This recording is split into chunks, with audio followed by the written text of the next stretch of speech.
wearing a sweater that was selected for you by the people in this room from a pile of stuff.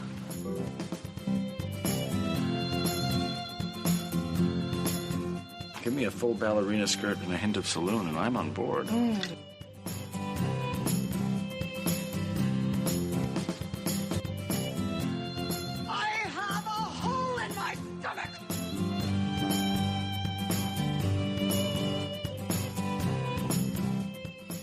I can't go back. Welcome to the She Became Visible podcast. I'm your host, Renee Steelman. This podcast is my story. It's your story. It's our story. It's all the stories of all the women who one day knew that it was time to remember who they were, who they are, and stand up and be seen.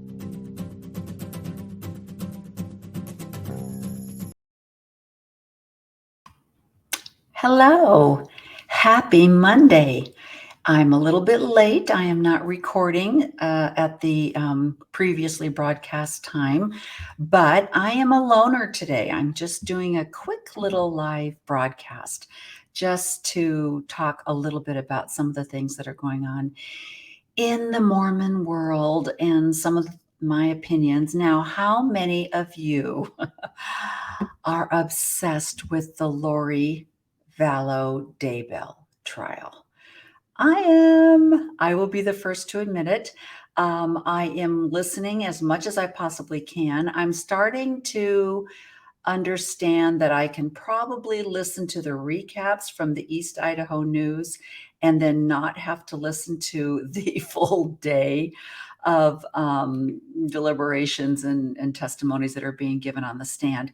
And gosh, what is Nate's last name? But Nate at East Idaho News does a recap every evening, and pretty much you can figure out what's going on. And also Hidden True Crime, I think that's what the podcast is called.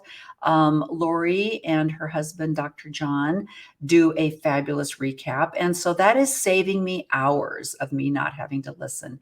But it has brought up so many things to think about. As a former member of the Church of Jesus Christ of Latter-day Saints, as a former temple worker in the Portland, Oregon temple, I was a temple worker for 5 years. And with the knowledge that, the understanding and the knowledge that I had of certain principles that the Church of Jesus Christ of Latter-day Saints gives out, listening to Lori and Chad's interpretation and how they used that interpretation to justify their actions is incredible and very, very interesting. But anyway, so that's what I've been spending a lot of time on. But I also wanted to talk a little bit today about the Elder Kyle S. McKay's talk. He gave a devotional at BYU, Idaho. I believe the date was April 25th. And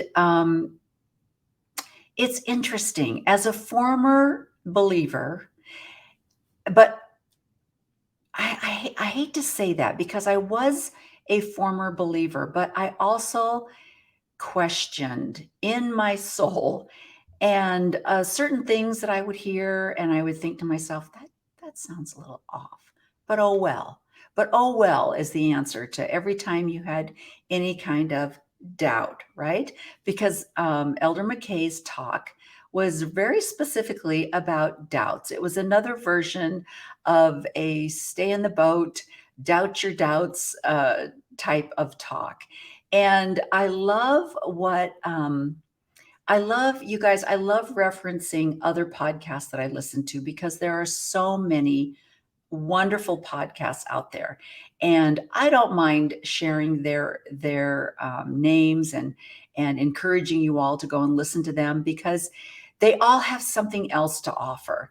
And one of the things that I heard, and I think it was from Nemo the Mormon, is that what he goes by? Nemo the Mormon? Anyway, Nemo he brought out the fact, and I've heard this from other people.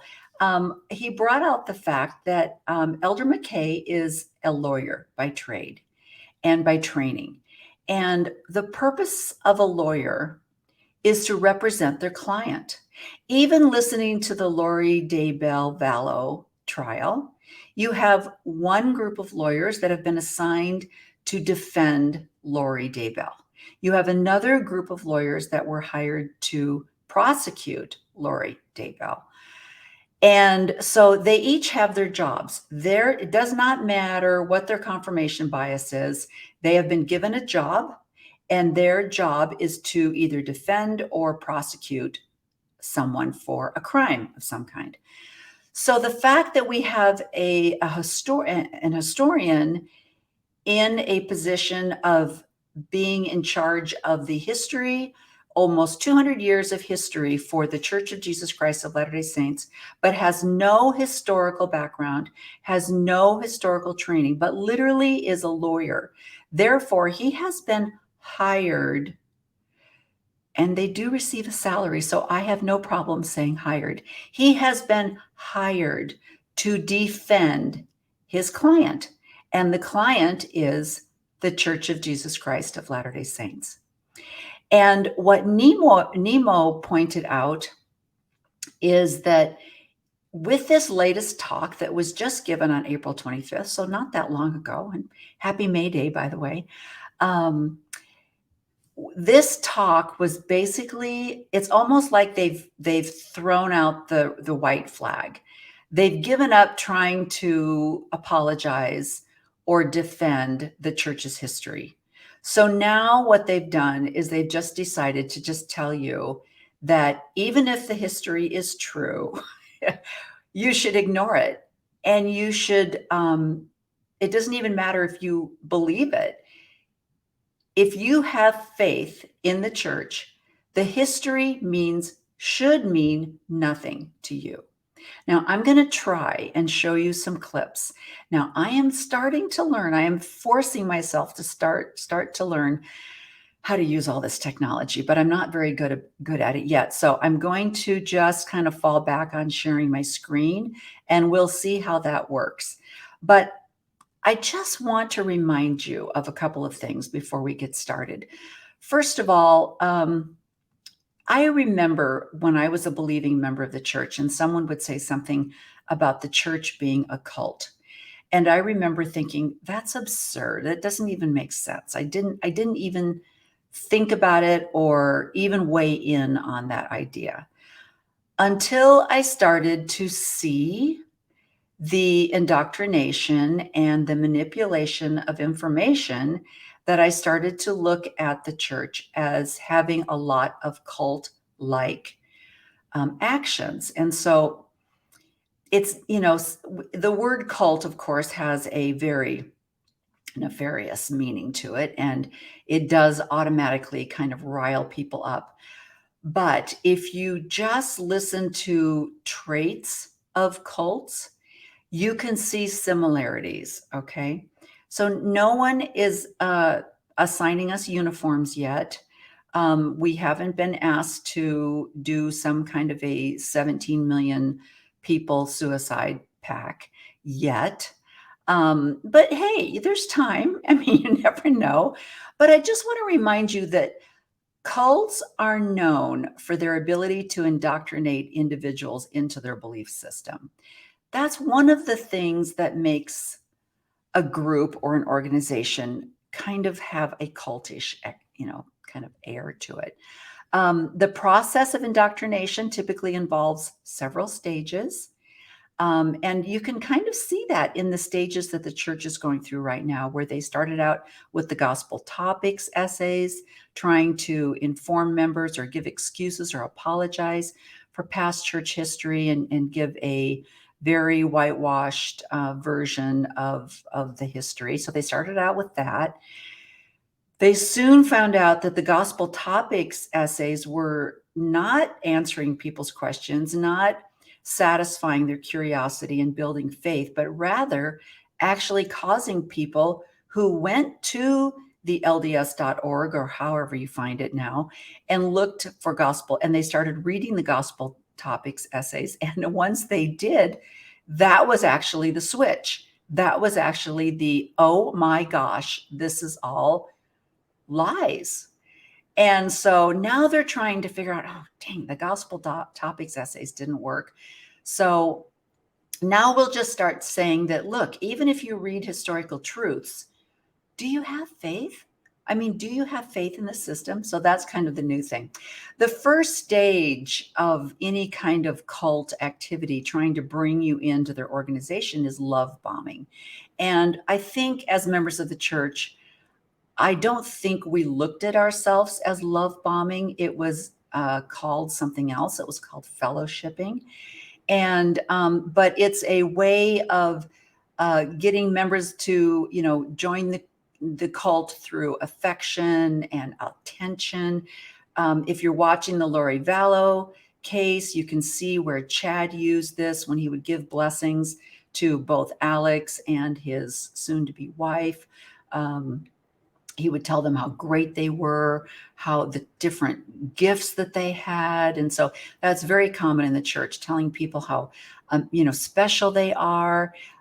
You could, if you have not experienced that yourself. Now, I was 12 when I joined the church, so I didn't experience that, but my parents did. They were wined and dined. It took them a while once they started taking the discussions, but it also took lots of dinners over at the bishop's house and lots of invitations to activities and things like that to convince them that this was what they should do, is be baptized. So, so after they get through with the love bombing stage, then they follow it up with the information control stage. And I think that's where we're at right now. And this is where members are restricted from accessing information that contradict the cult's beliefs. And then finally, the cult will use various forms of psychological manipulation to reinforce their beliefs and control the behavior of their members. So we have gone into restricting, actually being told, don't listen to these. And Elder McKay actually does that. It's like, if you're getting your information from other people, how terrible to find out that a good friend that you had, who had a deep testimony of the gospel, has left the church and is now giving you information and wanting you to listen to these new historical truths that they have found. So don't listen to them. Don't read anything that doesn't come from Deseret News, or Deseret Bookstore, or Deseret News too, as a matter of fact. But actual, like 10-day, remember the 10-day fast from any social media that was given. So there is a, I think, very acknowledgeable, no matter what side of the fence you're sitting on, restriction in where you should be getting your information. The church has very definite ideas of where you should be getting your information. And I have to tell you a story. When I was a temple worker, I worked with a woman who, her and her husband were both from the same city that I was living in. And they were both temple workers. They worked the same night as I did. And I was sitting in the waiting room. We were waiting to go to our assigned stations. And I mentioned to her that I was in the process of reading a book by Deepak Chopra. And she was like, oh, you should be very careful. You don't want to read anything outside of Deseret books or anything that comes from our leaders, because you just don't know what kind of information you could find out. And I was like, okay, well, these were pretty safe, kind words from Deepak Chopra. So, and then later on, during our time that we spent on our assigned, I worked on Tuesday evenings, and there would be a lunch break. So everyone would go down to the cafeteria. And I remember her saying, I think I brought up some movie that I had seen. And she said, oh, we don't watch anything but G or PG movies in our home. And I was like, wow, okay. And that's a whole nother podcast about movies. Mormon Land. I really encourage you to go to Mormon Land. Their last podcast was, they were talking to a UVU professor about how there are some really, really great movies out there that, to be a socially mature adult, you should have some knowledge of what's going on in the world. And one of the great ways is to watch some of these great movies, like Schindler's List is one of the ones. Anyway, come to find out, this particular couple that I worked with in the temple, he was eventually arrested for child molestation. He was a primary teacher, and during primary on Sundays, he was molesting a young girl. And He was found guilty. He is, I think, still serving time in prison. She continued to work in the temple, even though she completely believed he was innocent and supported him. And I remember even after he was convicted and sent to jail, we were sitting there waiting for a new bride to come out of her question and answer session. That every new person that goes to the temple has a chance to sit down with the temple president and the matron and ask anything they want. While they're inside the temple, they can ask anything they want. And so there was a young bride in there asking the temple matron questions that she may have. Sidebar, I remember when I first started working in the temple matron took me in and said, "Do you have any questions?" And I said, "Well, I do have a question. Why do the women veil their faces?" She said, "I don't know." So anyway, that was interesting. That was quite a few years ago. But anyway, so I was sitting there with this sister and we were waiting for this young bride to come out because then we were going to take her to washing and anointings and all of the other stuff. And she said, "Oh, I wonder if my husband and I will ever be able to be a part of this." And I was like, "A part of what?" And she said, "To be a temple president and a matron." And I was like, "I'm thinking no." I'm thinking, why are you thinking yes, that might be a possibility? But following the Lori Daybell case of the crazies that are in the temple just kind of solidifies this idea that there is no such thing as discernment. These people that have temple recommends, you don't know who you could be sitting next to somebody that's planning on killing their husband or wife, right? You don't know. It's such a fallacy, part of the indoctrination. But anyway, so while the tactics that are used by cults might seem extreme, they are often very effective.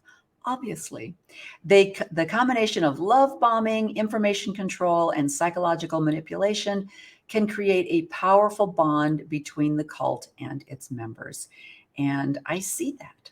I see people who, if you go to the YouTube and you watch the BYU devotional with Kyle McKay, and the comments are, "This was beautiful. You should listen to this, share this with your friends and family." And they just go on to say that this bond can be difficult to break. I mean, how many people have tried to get their loved ones out of cults, even when individuals are presented with evidence that contradicts the cult's belief? And I just think that is a great preface. One of the things that disturbs me the most about Elder McKay's words, you know what? Let me see if I can let me play a little bit first, and then I'll go on. So I'm going to try this and see how this works.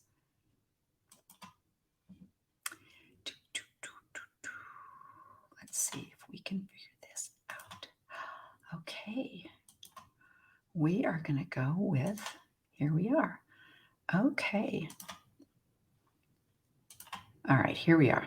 So Kyle S. McKay, LDS Church historian and recorder. This was a devotional that was given on April 25th. So let's see if we can listen to a little bit of his words. Okay, we're going to fast forward it a little bit because we do not need that horrible introduction. Okay, let me find it. Okay, in that particular part, he was talking about Parley P. Pratt was very concerned about Joseph Smith, and he tried to convince John Taylor that Joseph Smith was a fallen prophet and that what was going on was not acceptable and was not from God. And what's funny at this part is Kyle McKay says, John Taylor, a Canadian, was firm in his testimony, and he didn't listen to Parley P. Pratt. And it was like, but John Taylor was from England. He wasn't from Canada. He was not a Canadian. He may have been living in Canada for a while, but he was actually 24 before he left England. So that was interesting. So let me see if I can find this. I thought I was going to stay where I put it, but evidently not. So let's see. There we go. And his response to Parley was instrumental in Parley's quick return to the church. So he said, doubt your doubts, stay in the boat, basically. So let's move on here. This church and gospel are not true. This evidence, these arguments are on some level appealing and believable, for there are many who believe them. The existence of such evidence and arguments should neither surprise nor shake you. I invite you to read again 2 Nephi chapter 2. It must needs be that there is an opposition, or in other words, an opposite in all things. Why? Because the Lord God gave it to man that he should act for himself. Wherefore man could not act for himself, save it should be that he was enticed by the one or the other. In short, agency, that is our ability, our responsibility to choose for ourselves, is essential in all things, including and beginning with belief. In order to preserve our agency in the matter of belief, there must be opposites from which to choose, reasons to believe and reasons to doubt. God does not give us doubts, nor is he the author of error, but he allows them because it is absolutely critical that you and I choose for ourselves to believe. Okay, so what's very scary about this comment is he's basically talking about Satan. And he's saying that the plan is that God does not give us doubts, but Satan gives us doubts. And if you have spent any time doing any kind of research into where did the concept of Satan even come from, it's my understanding that there is no Satan in the Old Testament, but that it was a creation. And it is an interesting creation in my mind because it gives Satan more power than God has. And I really encourage you to go back and listen to Elder McKay's talk because it's very scary when he says Satan has the ability to appear as an angel of light, which makes it very confusing for people to understand where anything that they're feeling or thinking, is this thought coming from God or is it coming from Satan? And basically what Elder McKay is saying is, if the thoughts and the feelings that you're having do not align with our teachings, then they are from Satan. And that's scary and very cultish. And I think what I want to bring up under those conditions is the idea that our gut means nothing, that our instinct means nothing.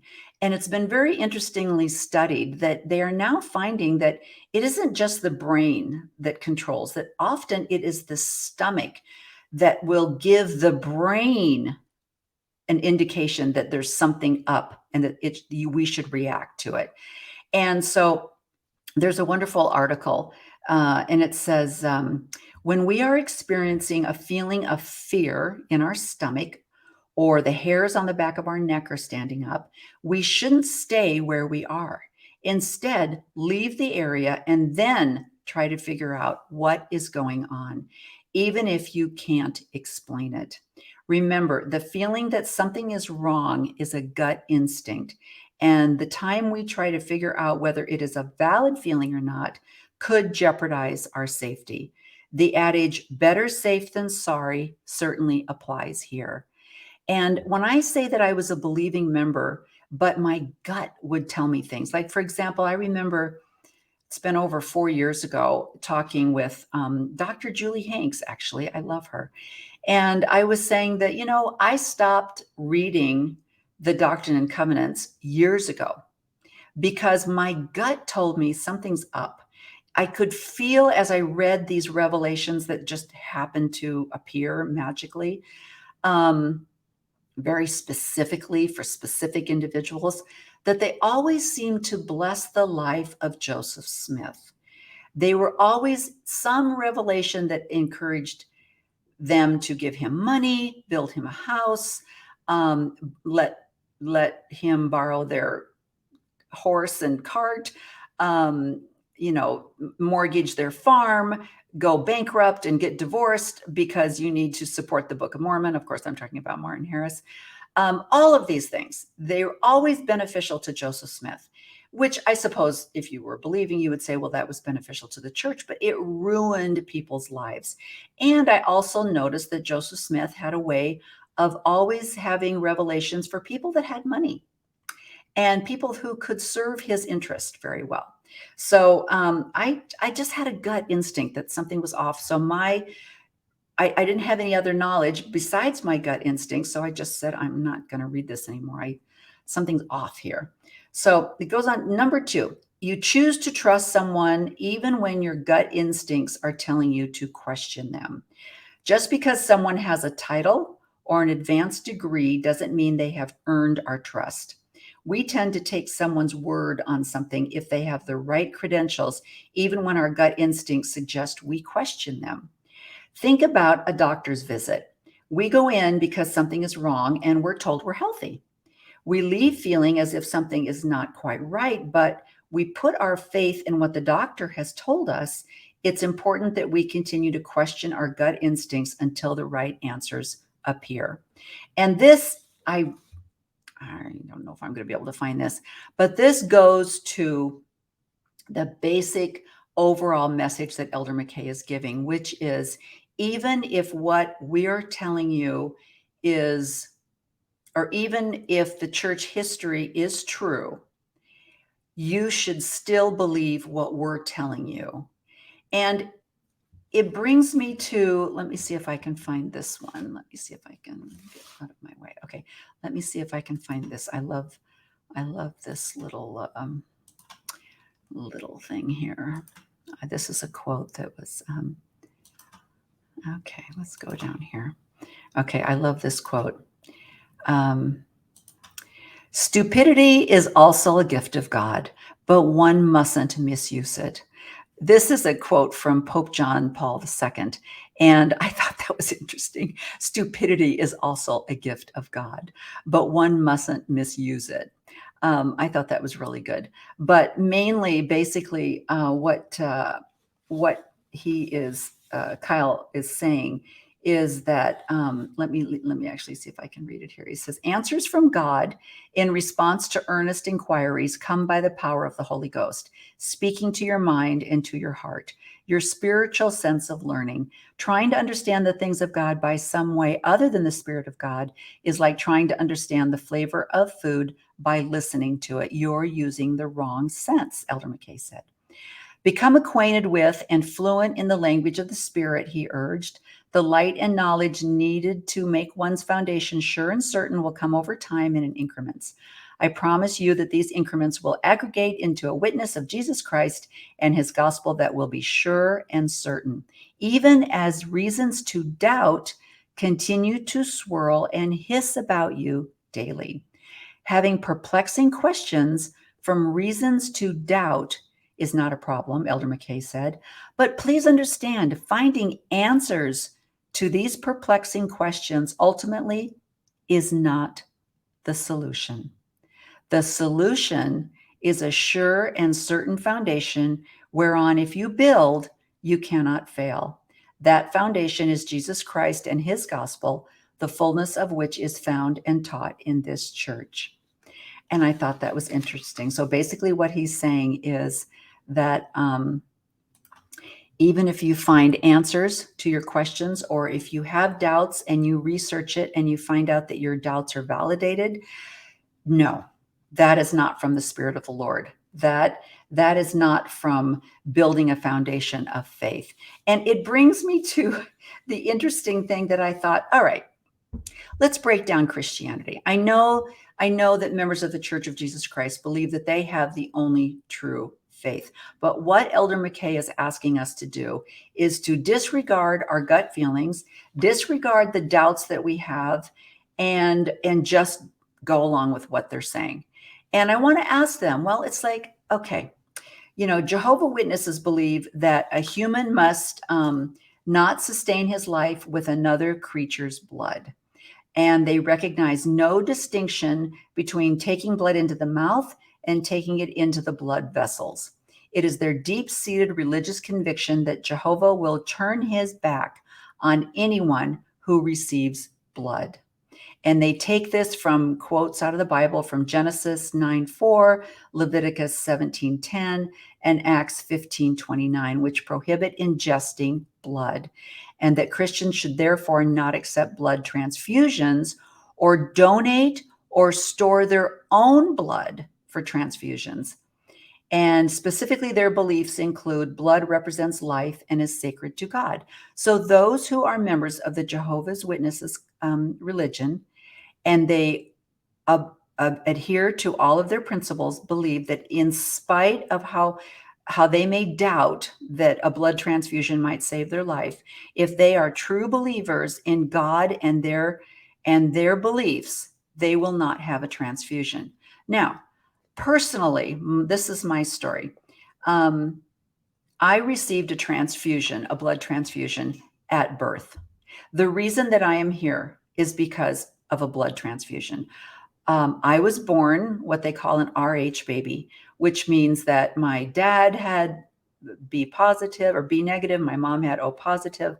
Their bloods don't mix very well. My brother was fine, but then the antibodies built up. And then when I came along, the antibodies actually attacked my blood cells. And so therefore I was born what they called an RH baby. And I almost died. If it wasn't for my grandmother, who noticed my jaundice yellow coloring as I lay in the nursery, she alerted the doctors. She alerted the doctors and said, something is wrong with this baby. She's turning yellow. And they snapped into attention, and I received a blood transfusion, which is the only reason why I'm still alive. Now, if my parents would have been Jehovah's Witnesses, there would be no other children. My brother would have been their only child, and I would not be here. And then my other story of the beauty and the wonder of blood transfusions is when my last child was born. I have 6 children altogether, and my 5 previous children were all born naturally in a naturopath clinic with no drugs or any kind of intervention. It was beautiful. But when my 6th child was born, I did not know this ahead of time, but when my water broke and I went into labor, I started hemorrhaging, and I had placenta previa. I lost a ton of blood. And by the time I got to the hospital, they had to do an emergency cesarean, and I also had to receive some blood because I would have died, and it would have been classified as died in childbirth. I would have died. My son would have died. And if it wasn't for the science and the technology of blood transfusions and our belief that this is a gift from God, this knowledge is a gift from science, I would be dead. So, it's interesting, the history of blood transfusions. It started in 1665. The first recorded successful blood transfusion occurred in England. Physician Richard Lauer keeps dogs alive by transfusing blood from other dogs. And then a couple hundred years later, in 1818, British obstetrician James Blundell performs the first successful transfusion of human blood to a patient for the treatment of postpartum hemorrhage, which is exactly what I had. This was in 1818. So this beautiful, wonderful doctor performed the first successful transfusion of human blood to save someone's life for postpartum hemorrhage.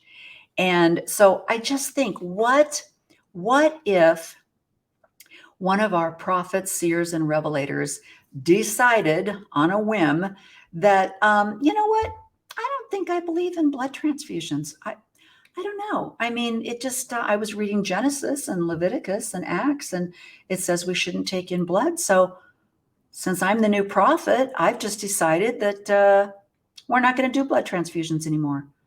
I don't believe in them. I don't think it's a good idea. It says right there in the Bible, God said blood transfusions are off the table, folks. Forget it. Okay. And if you're a true believing following Mormon, and if you're following the advice of Elder McKay, you would go along with it. You would say, well, I don't know. I don't understand it. I doubt that can possibly be true. For 200 years, we've been doing blood transfusions fine. And now all of a sudden the prophet says it's not true. But, I have faith. I have faith that this is a prophet, seer, and revelator. So you know what? It's 2015. 2015, and I'm just giving you a hypothetical case here, but let's say it's 2015. Russell Nelson has just been made prophet. He's decided through revelation that blood transfusions are no longer okay. And everybody goes, oh, well, sounds like nothing we can do about it. It's from God. And so, for 3 years, people that had babies, people that had postpartum hemorrhaging, people that were in car accidents, too bad, so sad. You just died. And then 3 years later, President Nelson would say, I was just thinking, I think I got that. I think I wasn't. I don't know why, but for some reason, God has now given me a new revelation that blood transfusions are back on the table. So let's all go. So you look back on those 3 years of the hundreds and thousands of people that would have died because they could not have a blood transfusion. But now, new word from God is blood transfusions are back on.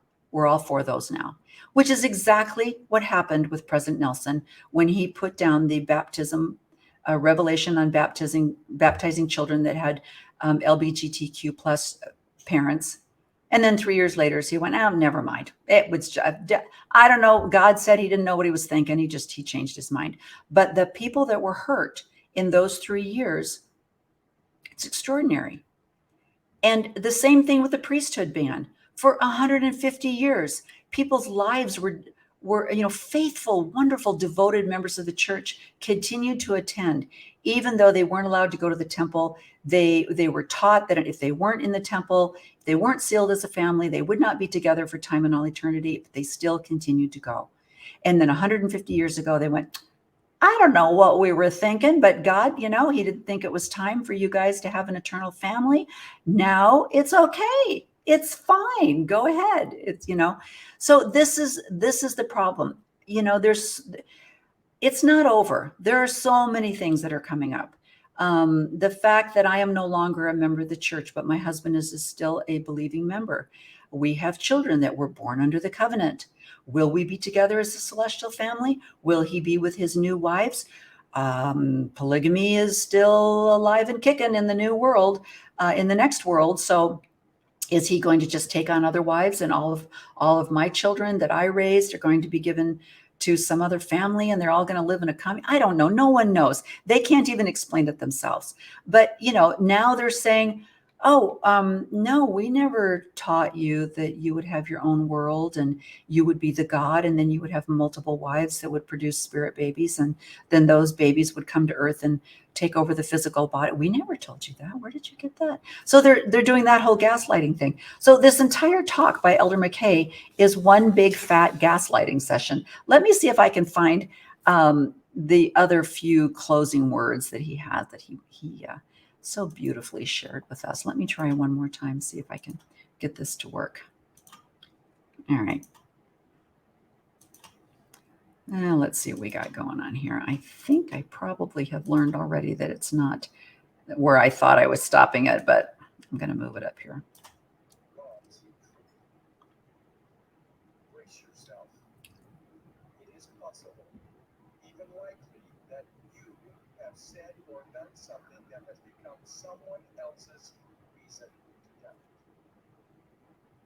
We sometimes have an unrealistic expectation that God must somehow search out or raise up errorless people to do his work and lead his church. You're familiar with the statement made in 1890 by Wilford Woodruff. He said, quote, "The Lord will never permit me or any other man who stands as president of this church to lead you astray. If I were to attempt that, the Lord would remove me out of my place." What does that statement mean? Unfortunately, some have interpreted or distorted it to mean that the Lord will never allow church leaders to make a mistake. That is simply not the case. It has never been the case. The scriptures repeatedly show that God does his work through humans, and those humans make mistakes, sometimes even while God is using them for his purposes. Consider how many times in the Old Testament God used mistake-prone people to establish or preserve his covenant and guide, sustain, and deliver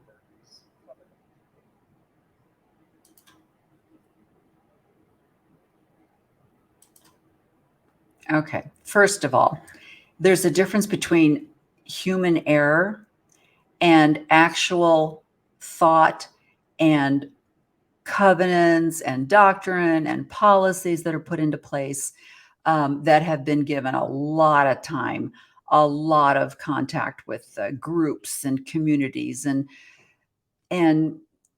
sending out inquiries and research and all of this stuff. Those are not mistakes. That's not a human error. Marrying 34 women, other men's wives, that wasn't a mistake. He didn't Joseph Smith didn't accidentally fall into a church while there was a wedding going on and rolled up to the front and somehow became the groom by mistake. Okay. These things were done intentionally. The reason I'm showing you this picture is because I want to lead you, as Elder McKay instructed, to, if you have doubts and if you have questions as why people would leave this wonderful organization, I encourage you to watch this particular podcast. It's called Myth Vision Podcast. And he had a whole series. I think there were like 20 different hours, 20 hours of interviewing. And he interviewed Bryce Blankenagel and David Fitzgerald. And this is a picture. This is Bryce up here in the left-hand corner, David in the bottom, and then this is Derek that leads the podcast. Bryce was a very influential in my deconstruction because he had this podcast called Naked Mormonism. And then David is not a member of the church. He's a never-mo. He's never been a Mormon of the church, member of the church. But he wrote this book, The Mormons, and it's just kind of a quick read. It's on audio if you want to get to it, but it just kind of summarizes. It's like a Cliff Notes version of church history. But Bryce, I have to warn you, Bryce gets very, very there's some F words being, thrown around, and he gets angry, but his knowledge of church history is phenomenal. So the reason I'm sending you to Myth Vision is because Bryce is not able to really use the emotion that he does on his own particular podcast. So the language is very safe. It's all PG-13. But his knowledge of dates, times, places, and people that were involved in church history is amazing. And so I would really encourage you to go to Myth Vision Podcast and look under their playlists, type in Mormonism, and you will find all of the part 1, part 2, part 3 episodes of this particular podcast. Now, I love this particular quote too. This is also from Pope John Paul II. It's, an excuse is worse and more terrible than a lie, for an excuse is a lie guarded. And I love that quote because it's been brought to everyone's attention that it's not human error.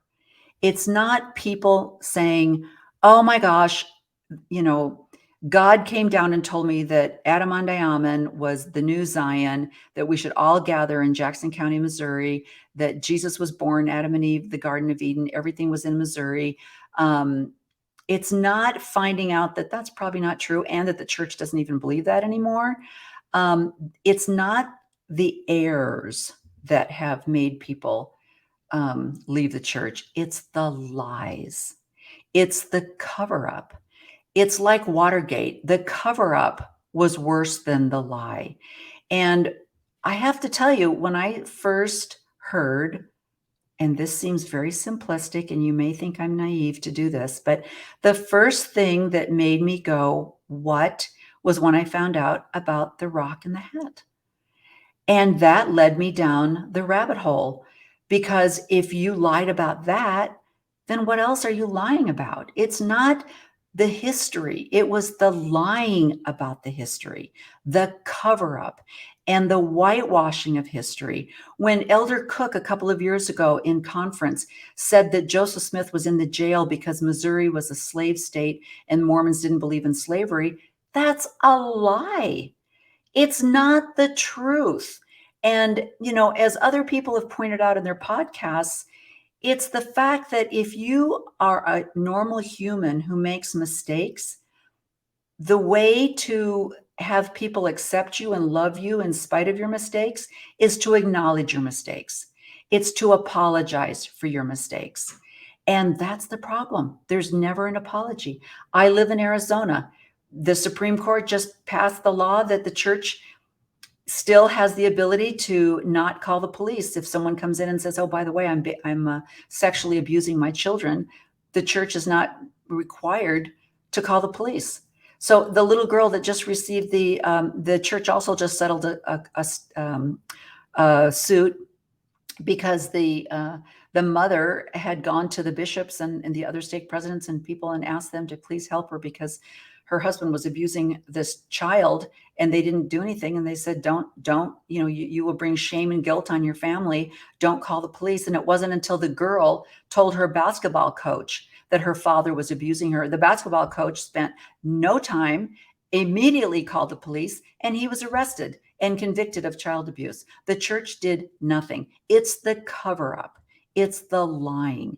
It's not somebody making a mistake. It's not John Taylor, that said, "Oh, Parley, come on, you're the one that brought me into the church. You're the one that converted me. Are you, don't believe that. Just stay with your faith." It's not a faith thing. Faith is something that you have no evidence for. It's not something, faith is a belief in something that can't be proven. It's not disbelieving things that can be proven. That's the most important part. Anyway, so there you go. I just wanted to bring that to your attention today and talk a little bit about it. And just, when people have left the church, try to understand that it's not a decision that's made lightly. Most of the people that have left have spent between 30 and maybe their whole lives, 60 or 70 decades, 7 decades or 8 decades, they've given to an organization that they loved. And they devoted their time, talents, and all their resources to. And then they found out that it was a lie. So that's what I'm trying to explain here. And again, my podcast, She Became Visible, I want to let you know that knowledge doesn't have a gender. Okay, knowledge is not male or female. But the voices that I highlight on She Became Visible are female voices because I don't think there are enough of them out there. All right. There are not enough stories of women that are telling about how the church harmed them, how they believed so much, but then they found out truths and truths. Maybe they have children that are transgender or coming out as LGBTQ plus, and they're trying to stay in the system, but it's not working because their children's psychics are being damaged and there's suicide attempts. There's more to it than just, "I don't want to do this anymore. I decided I love Starbucks." No, that's trivial. That's ridiculous to even think that. So anyway, that's my message for all of you today. And next week, I'm going to be highlighting another book that I'm reading right now that talks a lot about trauma. And I think it's very interesting to understand that oftentimes leaving the church is traumatic. And I love what this author says about trauma, that, there's no trauma Olympics. Your trauma doesn't override my trauma. You don't win a gold medal for having better trauma than my trauma. And so I love his book, and we're going to be talking about that. And so that's what's on stage for next week. In the meantime, if you want to go to BYU Idaho Devotionals, you can find it on YouTube, listen to the entire thing. And I'd love for you to comment on how you feel about his talk. And maybe, hopefully, I've made you think a little bit differently. I don't know. That's what the purpose of the podcast is, right? Just to maybe get everybody thinking, get their gut juices moving. And by the way, I just, all of you guys out there with your Marvel t-shirts, I have to show you my t-shirt today because I just want you to know. See, I'm not a lazy learner. I spent a lot of time in the last 3.5 years reading and studying about church history. And actually, it's led me down to American history, and it's led me down to world history. And you know what they say, the winners write the history, right? But the job of a good historian, this is what differentiates a historian from Elder McKay, is a historian is seeking for the truth. It doesn't matter who the winner of the war was. They want to know the other side of the story. A lawyer just wants to tell you their side and convince you that they're right. So that's just something to think about.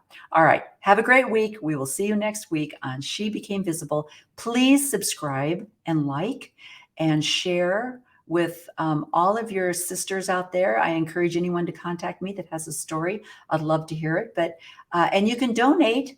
I would love to have you donate on shebecamevisible.org. It's very easy to do, and I would really appreciate that. So have a great rest of the week, and we'll talk next week. Okay, bye-bye.